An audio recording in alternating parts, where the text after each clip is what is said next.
Cartagena de Indias is a colonial city filled with great sights. So herewith I am inviting you to join me in a private tour around these areas to learn about the culture, the history, and legends of this beautiful place.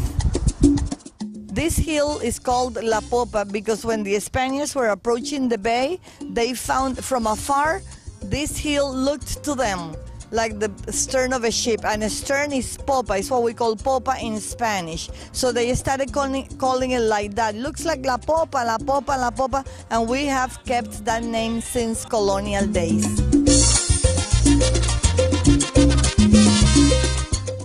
This is the monastery of Our Lady of the Candle, founded by the Augustinian priests in 1606. This is the typical Spanish colonial style construction. The rooms around the courtyard, a water well, this water well in the middle of the courtyard, the arcades, those are all typical elements of the Spanish colonial style.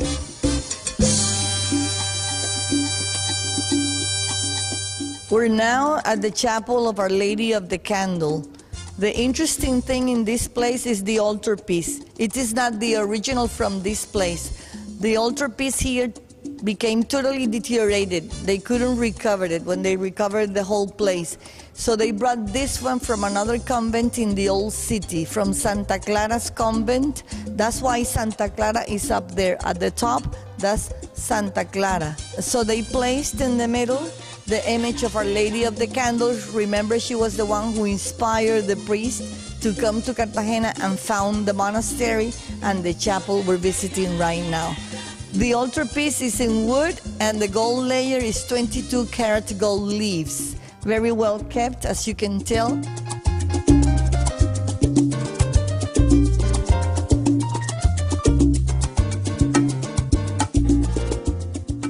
Here we have a fantastic view of the Bay of Cartagena. That way we have the old city, which is the old city today, but it actually used to be the city in colonial days. All the expansions this way took place only a century ago. That area where the high rises is of course the most modern area of the city. All these areas this way are the poorest areas of the city, where the majority of our people live. Now, over there you can see that those two ends, regarding the defensive system, look that way. You see at that end, there is like a lighthouse, that will be a fort. And the other end, when there is a little house with a red roof, that will be another fort. And then the crown extended a chain from fort to fort held with floating barrels in order to prevent the passage of the enemy into the Bay of Cartagena.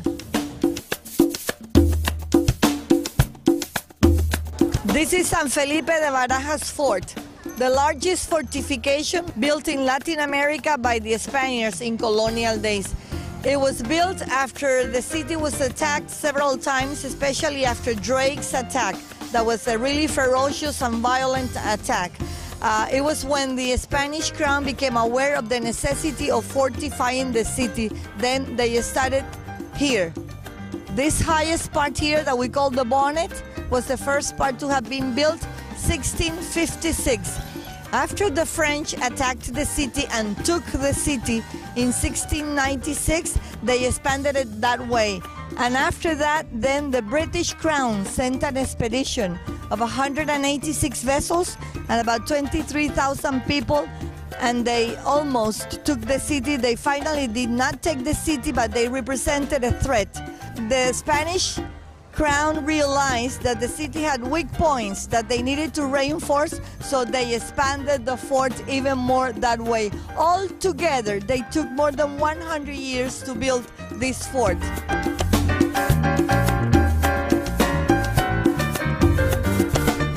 This is the battery of the 12 apostles because it's got 12 cannons facing that way. This was the last addition made on the fort in 1762. After Vernon attacked it, even though he couldn't take the city, the Spanish crown realized that this flank was defenseless, so they decided to add this battery to defend the city this way. The little house at the end is just like a first aid station to take the wounded soldiers in case of an emergency before being taken to the main hospitals in the city. This is the entrance to one of the tunnels built all over the fort. These tunnels were very strategically designed with an acoustic system, with the ventilation system, and besides, today they have electric light, but in colonial days they placed torches inside the tunnels to light them up. These tunnels connect all the batteries between them, so in case the enemy took the fort, the soldiers could just run from one battery to another underground without having to come to the surface and be seen by the enemy. Okay, now let's go in the tunnel and let's take a look. You'll find it very interesting.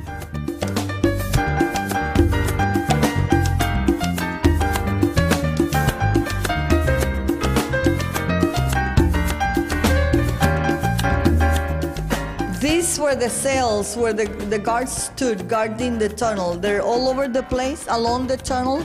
Notice that they're not built one in front of the other, so in case they missed the enemy, they would not hit the federal soldiers across the tunnel. This is a customs plaza today.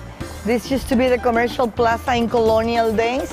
This was the place where the fair took place, selling all the things brought from Spain and where they auctioned the slaves here in public. There used to be customs. The pier was just behind that building, and everything would be unloaded by the pier and taken through customs. Today, this is the city hall. This is the church and the monastery of Saint Peter Claver. He was a Jesuit priest who came to Cartagena at the very beginning of the 17th century to take care of the black slaves that were being brought from Africa. He died here and his remains are inside the church. This is the Church of Santo Domingo, the first church built in Cartagena in 1570.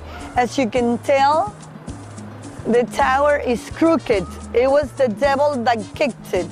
As soon as he found out that they have finished this church, he got so mad that he decided to kick the church and crook it. This was the power area in colonial days. Right there we have the cathedral that represented the church power. Over there is it used to be the headquarters of the Spanish government that represented the civil power. And over there is the Inquisition, another very powerful institution in colonial days. So this used to be like the core of the city. This was an important street in colonial days. This is where most of the slave traders lived. Trade was the main economical activity here in Cartagena. So these people lived in this street in beautiful, fantastic mansions. Okay, I hope you have all enjoyed Claudia's tour, and I hope you do come back someday again and bring all your friends. Thank you. Bye-bye.